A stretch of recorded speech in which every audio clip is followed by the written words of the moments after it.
đàn một khúc hát dành tặng những ai đang buồn. Buồn phiền này hay hân hoan kia, số kiếp cũng đã an bài.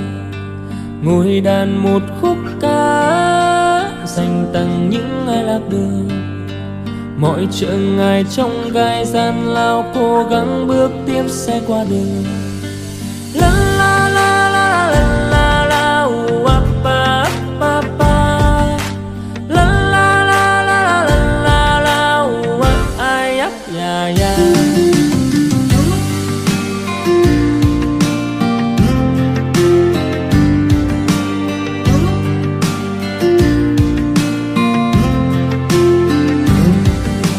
Ngồi đàn một khúc hát dành tặng trái tim u sầu. Một cuộc tình không như trong mơ, xin gió hay cuốn xa mờ. Ngồi đàn một khúc ca dành tặng những ai yêu mến.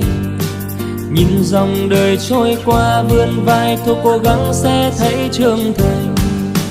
La la la la la la la wa pa pa pa. La la la la la la la wa ai ya ya.